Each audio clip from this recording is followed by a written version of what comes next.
We will recognize the chairman of the CHR, Chairman Palpalato. Yes, sir, you have the floor. Thank you, Mr. Chair. I have an opening statement. Magandang umaga po, Mr. Chair of the Committee on Justice and Human Rights, Senator Aquilino Pimentel, the third, and member of the committee, Senator Robin Hood C. Padilla, and the rest of the members of the committee. No less than the Constitution mandated the creation of an independent commission on human rights and enumerated its powers and functions. Pursuant to this constitutional fiat, executive order was issued in May 5, 1987, establishing the Commission on Human Rights. Executive order, however, did not elaborate the powers and functions of the CHR. As a result, the Commission has encountered challenges in the exercise of its mandate. The Commission was vested by the fundamental law the power and function to investigate all violations of human rights involving civil and political rights.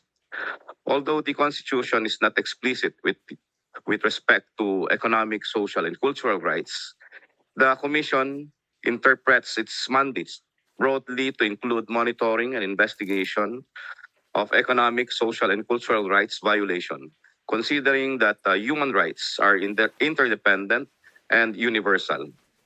Besides, our country has subsequently ratified the International Covenant on Economic and Social and Cultural Rights. This interpretation is also supported by the minimum international standards for the establishment of national human rights institutions, called the Paris Principle, that requires national human rights institutions to have broad mandate. Against this backdrop, the CHR and human rights community has been, for years, advocating for the enactment of a CHR charter that will clarify its status, structure, mandate, composition, power, and methods of operation that will strengthen the CHR in terms of protection and promotion of human rights. Internationally, the strengthening of the Commission on Human Rights as the National Human Rights Institution of the Philippines is among the recommendations during the 41st session of the UPR Working Group in November 2022. Similar recommendations were made by various treaty bodies such as the Committee Against Torture, the Committee on Economic, Social, and Cultural Rights, the Committee on Civil and Political Rights. The same recommendations are echoed as well by different special rapporteur. Hence, we in the CHR are glad and grateful to be invited to this hearing of the Senate Committee on Justice and Human Rights for the deliberation of the CHR Charter Bills, Senate Bill number 2487, filed by Senator Manuel M. Lapid, Senate Bill number 2440, filed by Senator Robin Hood Padilla, and the Senate Bill number 2582, filed by Senator Loren Legarda. The bills ensure the Commission, as the country's national human rights institution, a broad mandate to investigate not just for violation of civil and political rights, but also economic, social, and cultural rights violations, as well as other sectoral human rights concerns. It also provides a clear, transparent, and participative process for the selection and appointment of the members of the Commission. It ensures protection against reprisals, such as filing administrative cases that have no support in law and in evidence, and thus may hamper significant work to protect the victims of human rights violations from further harm. It is hoped likewise that the matter of fiscal autonomy of the Commission in such a way that its full fiscal autonomy is considered as an element of its independence. The Constitution and the EO Executive Order number 163 is clear that the Commission is an independent body focused on safeguarding the rights of every Filipino, regardless of age, religion, sex, gender, or social stature. It thus needs to have the power to allocate funds according to its priorities and to enable it to respond to the demands of the times. With a CHR charter, the Commission could better fulfill its mandate as human rights watchdog as envisioned by the Constitution, and to perform its bridging role between and among the different stakeholders as mandated by international human rights principles. With that, Your Honor, thank you very much. Thank you, Chairman. Who else among our resource persons wants to share or give us some inputs from DBM? Ayan, itong suki natin to si Atty. Baraan. Sige po, ma'am. Good afternoon po, Mr. Chair, Senator Padilla, and to everyone po. First of all po, we recognize po the intention of the bill, and we recognize the independence of the CHR and its creation under the Constitution po. So, we'd like to manifest po 3 points on the fiscal autonomy, organization, structure, and on earmarking po. So first, on the fiscal autonomy, we would like to state po and note that the fiscal autonomy of CHR is not equivalent po to the other constitutional commissions and the SC. So as we can see po, in the Constitution expressly provided under Article 9, Section 5, that the constitutional commissions enjoy fiscal autonomy.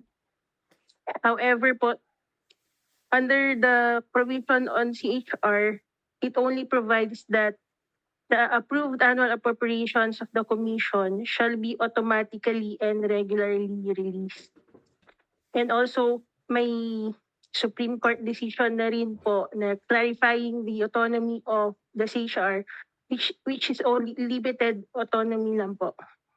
So, and just to manifest and to clarify po. And on the organization naman, we also recommend that the CHR to review their existing organization structure. Baka may mga pwede lang pong i-strengthen, and the same shall be subject to the review and approval of the DBM po, evaluation and approval of the DBM. And dun po sa earmarking, may I think yung 2 Senate bills po indicated earmarking. So, yung current fiscal position po ng government, and we recommend that the same be subject to the usual budget process without indicating po the specific amount in the bill. And finally, dagdag ko na rin po sa mayroon din pong proposal on the creation of institution. I think may existing na po rin na unit under the CHR which conducts mga trainings. So baka pwede po nila i-reconsider without the need of creating po an institute up. Thank you po, Mr. Ilang commissioners, Chairman? 5? 5, 1 chair and Chairman, members. Chairman and 5 commissioners. 4, only 4. And 4. Chairman and 4 commissioners, they are considered as not considered. They are considered as GSIS members. Tama? special members. Special members. But not under the coverage. Hindi na ho under the coverage ng GSIS. So paano yung retirement nila? Directly from the CHR? May appropriations at By appropriation, Your Honor. By appropriation. But the formula that we... Kasi siyempre, by appropriation is the amount. How do we arrive at the amount? What is the formula? Well, the provision of the executive order, I think EO or AO is similar to the members of the judiciary. Judiciary. Okay, sir. Pero, Senator Padilla, kasi meron din ako tanong about after Senator Padilla. Maraming salamat po, aming tagapangulo. Tanong ko lang po, medyo doon po sa atin po, Chairperson. Maganda po yung punto ni Atty. Tricia.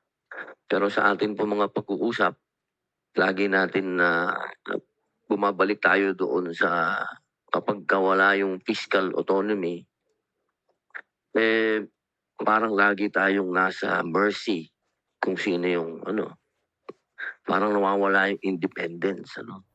So ano po kaya ang pwede nating sabihin ngayon kay Atty. Tricia dahil nagkabanatan na tayo ng parehong konstitusyon, ano bang dapat natin gawin? konstitusyon na ba ang dapat nating amendahan tungkol dito sa fiscal autonomy? Dahil ako, talagang pang naniniwala ako sa sinasabi ng Commission on Human Rights na kailangan talaga nila may fiscal autonomy para hindi sila na-blackmail o na anuman ng kung sino man yung nakaupo. Talagang sila yung, meron sila talagang kapangyarihan. So yun, nandun po ako sa posisyon na yun. Ang tanong ko lang, kasi sinabi ni Atty. Trisha na nag-uopisina dito, paano tayo ngayon? Okay. Maraming salamat po. Siguro hindi naman ho kailangan amyendahan agad ang ating saligang batas.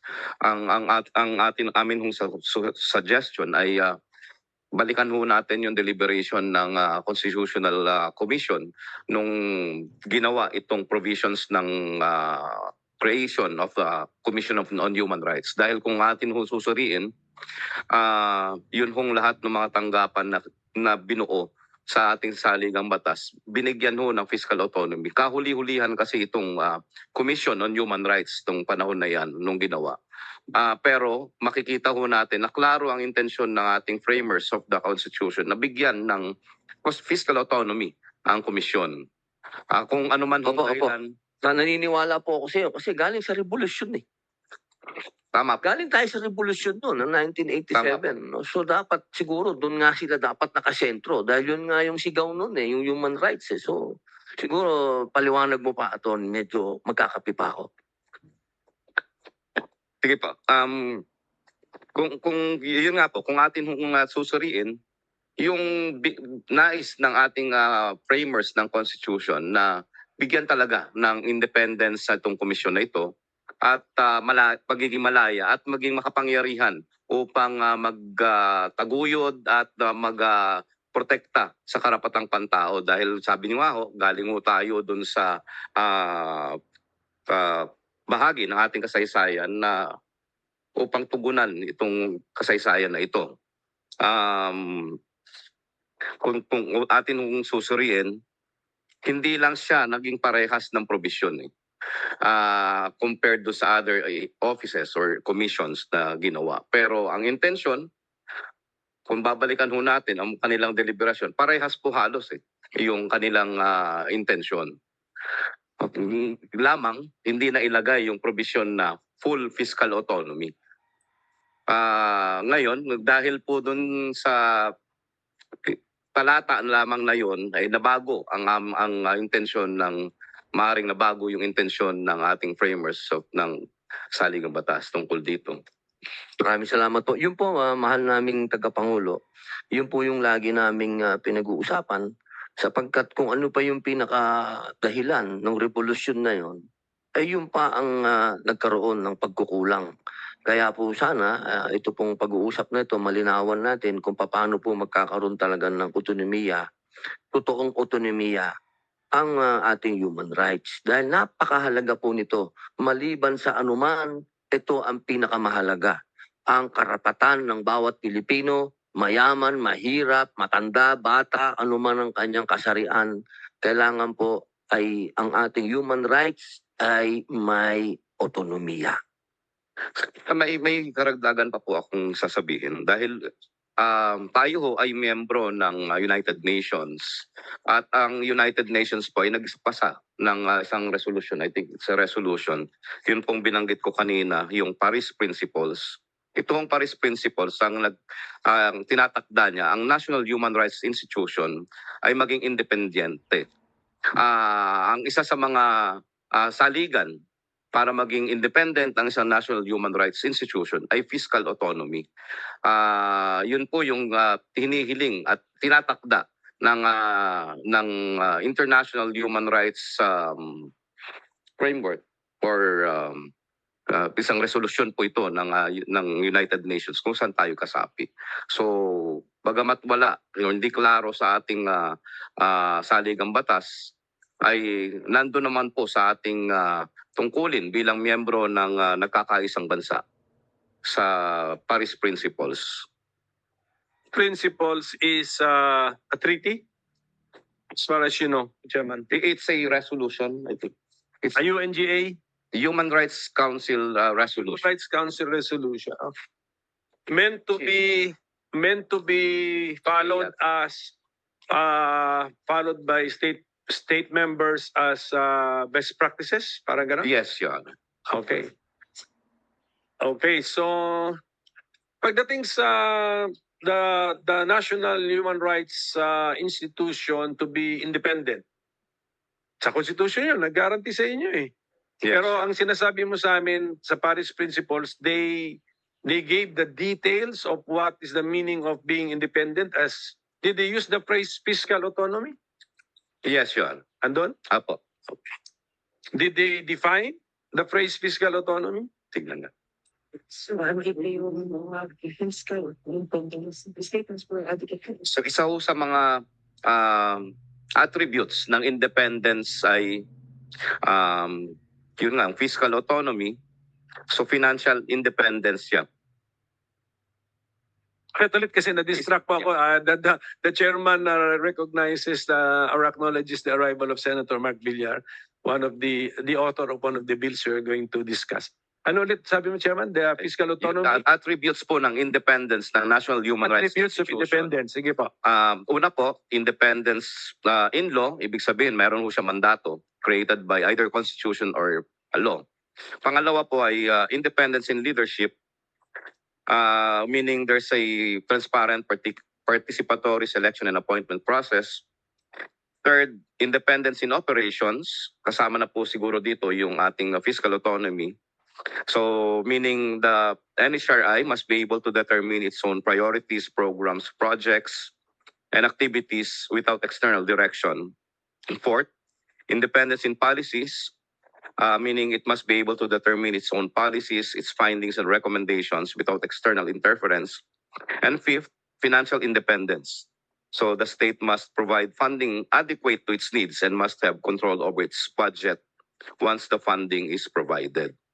So kung titingnan ho natin yung kasaysayan ng komisyon, regularly po nagiging subject po ng attack or nahihirapan pagdating sa panggigipit, pagdating ho sa pagpasa ng budget ng komisyon. At kung atin hong matatandaan, meron pa hong pagkakataon na meron hong threat na masiro ang aming budget. Ano year po yun? The zero?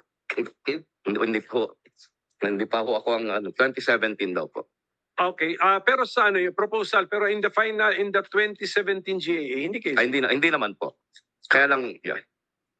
Part siguro ng political process yun na may nagpo-propose na ma-zero, pero hindi naman talaga zero. Kasi I'm sure aware naman siguro ang leadership ng Republika, yung mga ganun the Paris principles. Ano. Pero siguro, tignan natin, sige. Gawin natin ng 2025 as the example. Sa budget call, what was your budget requested by the CHR? Submitted to the DBM request. I think it's 1.8 billion. 1.8. 1.8. Okay, 1.8 billion pesos. GAA 2025 law, magkano amount binigay sa inyo? 1.1, I think. 1.1. So 700 million pesos yung pero sa legislative bill na yon. But sa NEP, ilan? Sa NEP po ay sa NEP ay so 1 point ito around I think 800 or 900 po yan. Ang pumasa lang. So para lang maintindihan ng mga not in government that this is actually your money also. So kailangan concerned din po tayo. May budget process yan na nananawagan ng DBM sa mga agencies. Submit your budget proposals. Ang sinubmit ng CHR for this year 2025 1.8 billion. Tama, sir, no? Yeah. Yan yung mga nila, para programs nila, plano nila, activities, pasweldo nila. Hihimayin ngayon ng DBM yan para sa President's budget, isasubmit sa Congress. Ang figure ng CHR is 800 million. Around 800 million. So, from the point of view ng CHR, hindi na siya napagbigyan ng 1 billion kasi 1.8 billion yung inihingi niya eh. Ang sinubmit ng DBM and the Presidente sa Congress, 800 million of that 1.8 billion. Ang pinasa na ngayon ng Kongreso, kasi ang iba sa amin nakikinig sa special request nila, nag-initiative kami na dagdagan, ang ending ninyo is 1.2. 1.1? 1.1. So yun.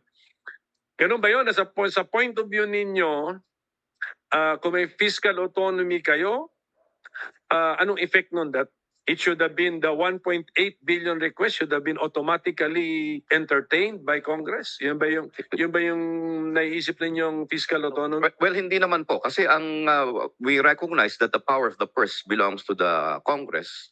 But ang importante po ay mabigyan ng pagkakataon or ng laya ang komisyon na magdetermina kung ano yung tamang mga proyekto, programa at aktibidades na dapat niyang gawin upang tumugon sa kanya mandato at mabigyan ng pondo yung kung ano yung mga nararapat. Well, of course, dapat ito ay sang-ayon sa plano. Di ba yan yung procedure natin? Yes, Your Honor. Sa matangan ninyo, para maganda ang kilos namin sa 2025. Fulfilled kami.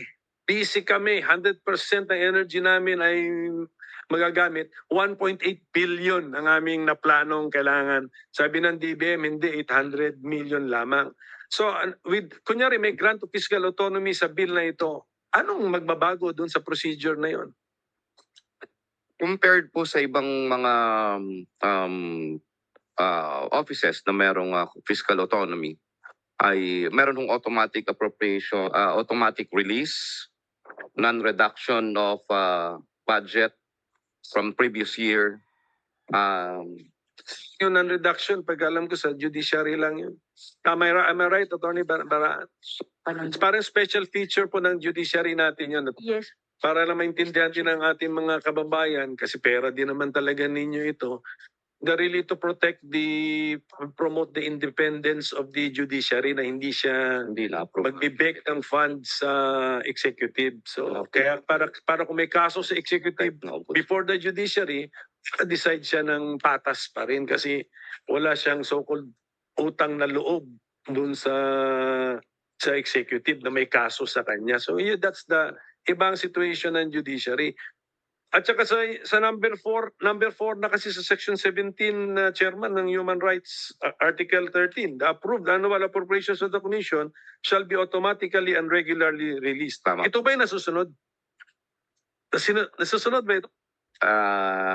In a sense, yes, Your Honor. Pero How does TBM release CHR budget? Monthly or quarterly? Good afternoon again, Mr. Chair. Mr. Chair, we follow naman po yung guidelines po natin on the release of funds annually. So, for January 1? Yes po. Out. Opo. So, Does the chairman confirm that?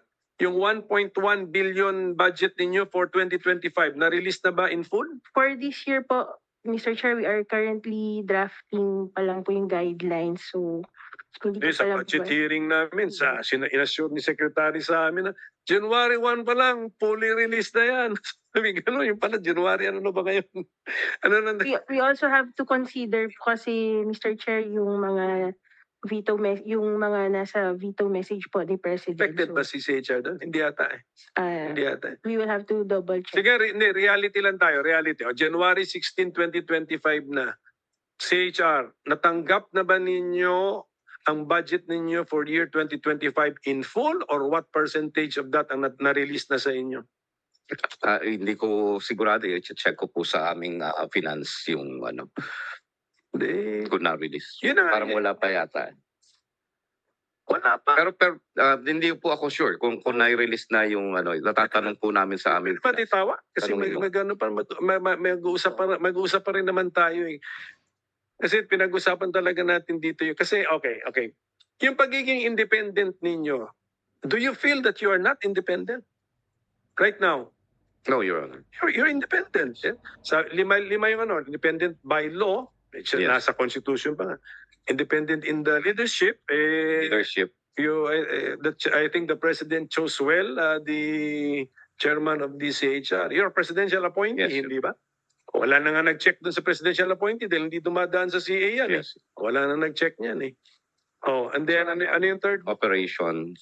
In operations, dependent kayo eh. Independent po. kung Redetermine saan kayo our pupunta, ano programs. imbestigahan ninyo. No? Then yung isa, policy yata na before. Policy, Independent Yes. din kayo. Hindi ito na lang. Sa fifth is the financial operation. Financial, yes. But the Paris principles never said fiscal autonomy. Tama? I think meron the phrase. pong ginamit na fiscal Ginamit autonomy. yun. We'll Okay. check po it and we'll confirm So it. doon lang tayo sa lima, sa financial, ano pa problema? Yung may term kang ginamit kanina, sinabi mo na inaano sila. May term si Senator Robby na nag-strike sa akin. Opo. Ginigipit. I mean, okay, sa budget process, kasi kami ang minority rito, kami masigasig magtanong eh.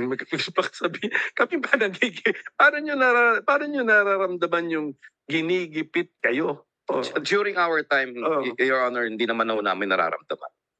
Since we assumed the office until the present, wala ho kaming gano'n. But we can confirm that may mga ganong pagkakataon during the past commissions. And theoretically, it must not be possible. Yan ang gusto mo sabihin.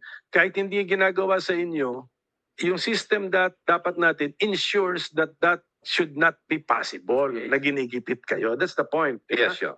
Kaya yun ang isipin ngayon natin. Saan kayo posibleng gipitin? Ito na nga, 1.8 ang inihingi ninyo, billion, 800 ang sinama sa President's budget.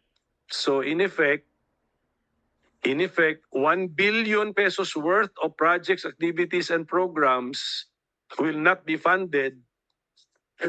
Ang ibig bang sabihin nun, it will lead to you being not so active for that year kasi ang inisip niyo, okay, we will really be fully active, fully occupied for the year 2025.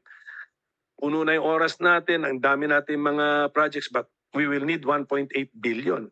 Binigay 800 million, less than half yun eh.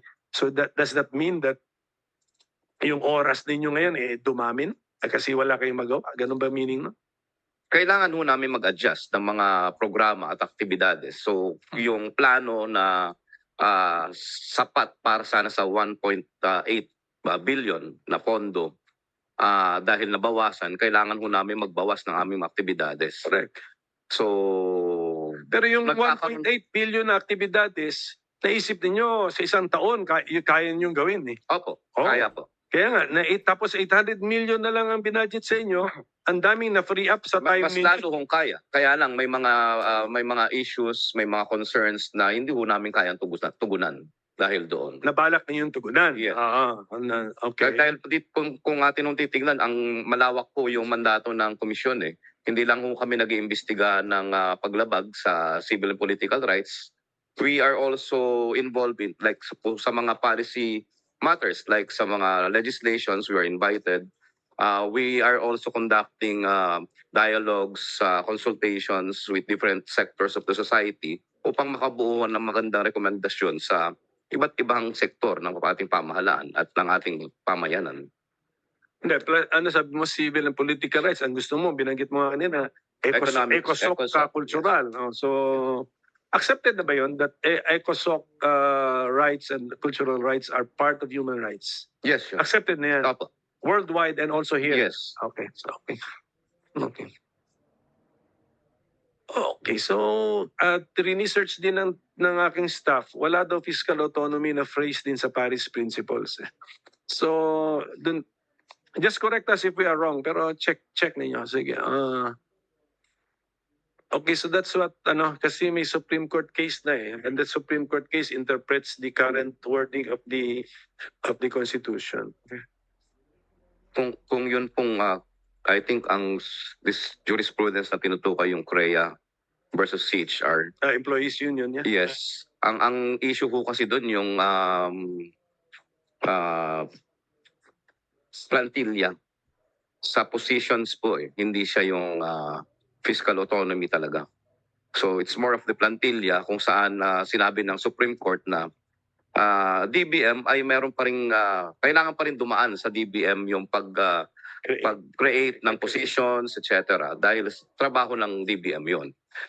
Pero pagdating ko sa fiscal autonomy, wala naman direktang Maybe as Attorney Baraan, yung mga agencies or commissions na concededly may fiscal autonomy, pagdating pa rin sa mga positions, collapsing the positions or creating new positions, they still need to go through the DBM. Yes po, Mr. Chair. Same. Okay. So we can ano nga, okay, we can argue that way na kung doon lang tayo sa issue at hand, yun lang yung ruling doon, no?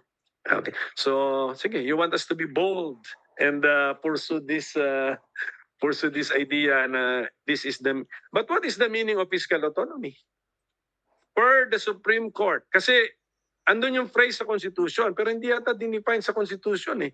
So, per the Supreme Court, what is the meaning of fiscal autonomy? And is that the fiscal autonomy that you want to be incorporated in the Charter? Ganun po muna, Chairman. Sige, ganun muna. Ito muna. Is the meaning of fiscal autonomy that you want found in your Charter the same as the meaning of fiscal autonomy as defined by the Supreme Court? Gusto mo parehas? Yes. Parehas. O, sige. And then what is that meaning? Independence or freedom regarding financial matters from outside control and is characterized by self-direction, self-determination. No, hindi pa present sa inyo ngayon yan. Ginugulo ba namin kayo sa ano ninyo, sa budget ninyo? Once you have it, ginugulo pa ba namin kayo? Mina-micromanage ba kayo Hindi ng po. outside force? Hindi po, kaya lang kung may mga pagkakataon na ang komisyon kapag mga hindi kasama dun sa regular release ng DBM na budget, nire-request po namin yan sa DBM for funding. Like meron nag-file ng monetization of leave credits na hindi naman yan na iprograma. So ire-request po namin sa kanila. Unlike other agencies, I think Where do they meron get na siya. it? Yung agencies with fiscal autonomy, where do they get the money kung wala naman sa program nila? Attorney Baraan, help us nga para mas ma-appreciate na Yes po. namin yung ano. Mr. Chair, yung iba pong CFAG, meron po silang authority to use savings. Oh. And isa po sa priority ng use of savings is for personal services po. So, baka... Can we use that concept sa CHR? Kasi gina-grant by law lang yan eh. Yes po. Diba? The authority to use savings or authority to use collections, by law, gina-grant yan eh. Kung Di ba? tingnan po natin yung constitution po kasi, yung may authority to use savings lang po ay si President, si House, Senate, Judiciary, and Constitutional Commissions lang po. And Under the Constitution. those who can be given the power Yes, to realign. Opo. As mentioned po earlier, hindi po part as Hindi pala Constitutional Commission po. So baka hindi pwede by law pala. Ibigay. Baka po it might violate po the Constitution. Kung gano'n ang purpose ba, baka even by law, hindi rin pwedeng, even if we avoid using the phrase fiscal autonomy and goes very specific to address that problem, baka rin pala kasi yung use of savings pala is a realignment. In effect, is that a realignment? Hindi po, use of their available funds po within the office po. Hindi naman po realignment, Mr. Chair, pero kailangan, may meaning po kasi tayo ng savings and kung ano po i-augment po. Ganyan. Should just prevent any items. Augment. Per general provision That's po. the budget term. Opo, augmentation na po. Augmentation.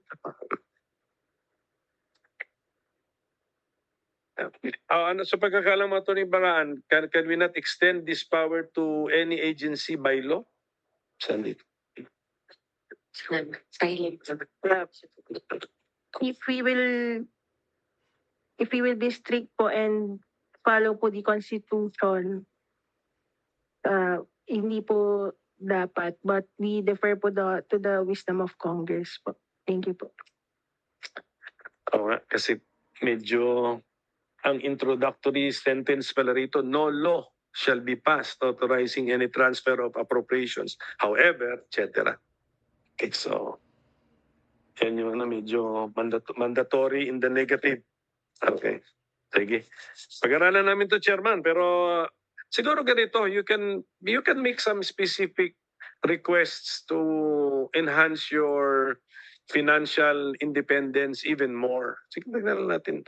Avoiding phrases or words na alam nating medyo tali ang kamay natin sa Constitution. Let's go after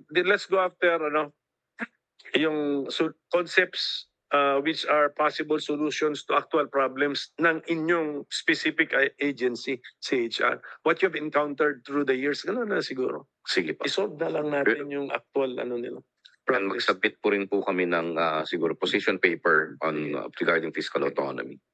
Na-focus lang tayo medyo sa financial matters kasi andito si DBM and GSIS, financial matters. Pero actually maraming pa laman itong bills ninyo like issuance of mandamus, prohibition, rates, mga ganun. The grant of power rin eh. Another grant of power.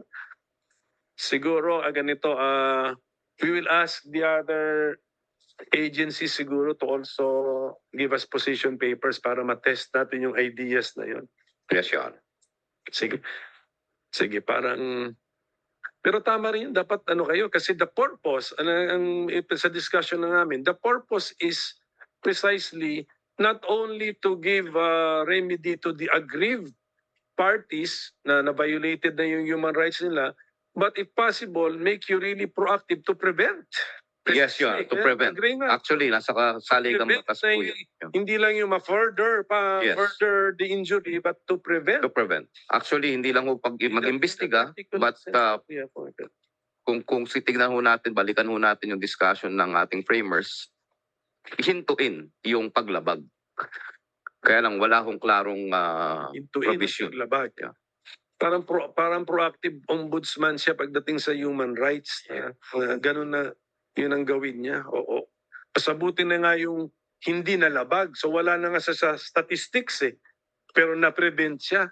Parang ganun din po yun ito sa ating mga natin government. Kunyari, yung mga terrorism statistics natin, mas gusto nga natin na wala eh.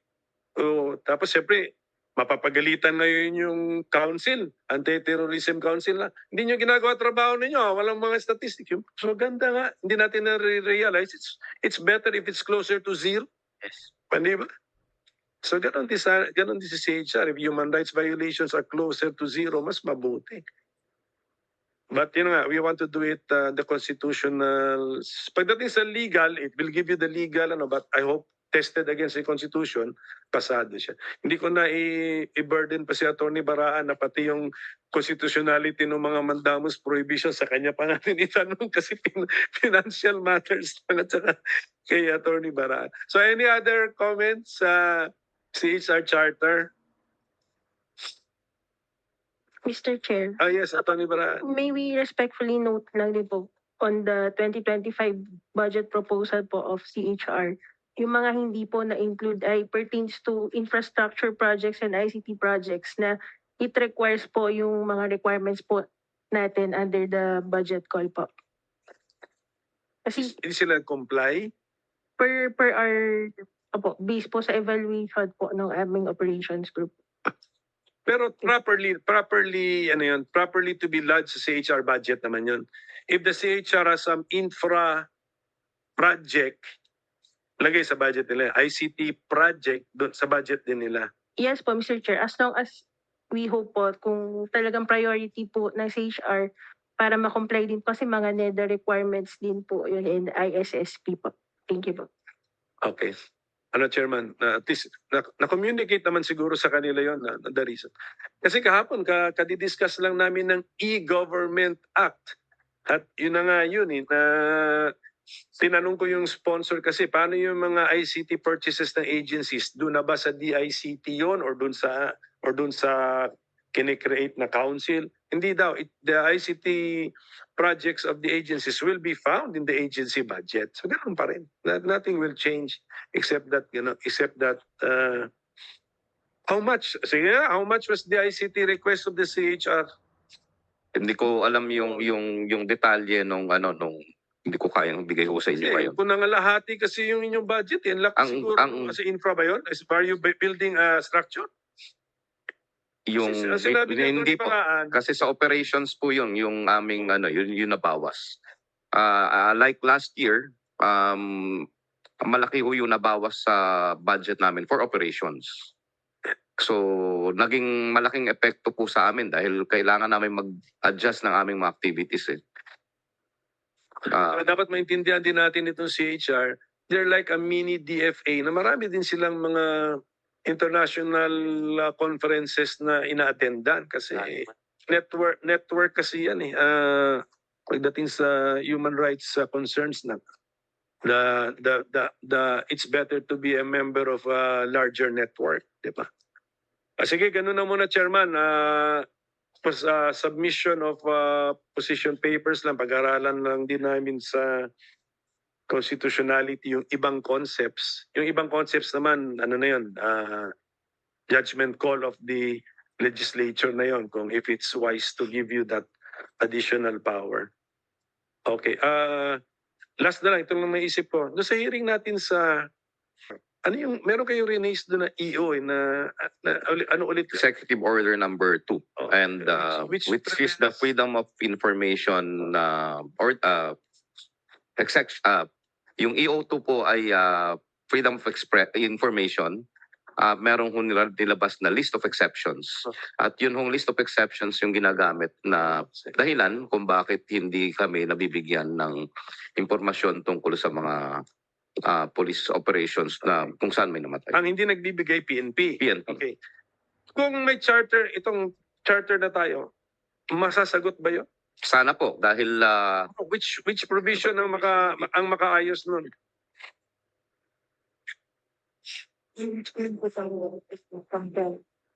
Saan siya? saan siya dito sa yun nung sa section I-connect saan? 15 on investigative powers and function We're using the lapid bill? Sige, yun muna gamitin na lang natin. letter 2020. Section 15C. compel the attendance of witnesses and production of evidence to place the witness under oath or affirmation, etc. Wala, hindi naman ito yung mo, you're just asking the police, di ba? For information. Meron yan dito. Sagutin natin yun, ha? Make sure lang when we review the bill, kung sagutin naman natin yun, na pagdating lang naman sa information, yung investigation papers, yung blatter, siguro, dapat naman ipa-access naman sa CHR yun. By law, and then may penalty if you, ganun na lang po gawin. Ilagay po namin sa aming Gawin na- position paper. Pag-isipan nyo po yun, yung actual, ang gusto ko kasi mangyari, yung actual na difficulties na na-encounter ninyo, na sa tingin ninyo ay uncalled for or unfair or unjustified, sagutin natin sa CHR charter na hindi na maulit. Yes, sure. Okay, so anybody else sa CHR charter? Sige, so with that, we will just COMSEC, yung mga DOJ, we just ask them to also to comment on the bill. Sino pa ba? Tama, the DOJ. Sige, so with that, we thank you. Chairman, meron pa ba? Wala na Any po. other? Maraming salamat po. Yeah,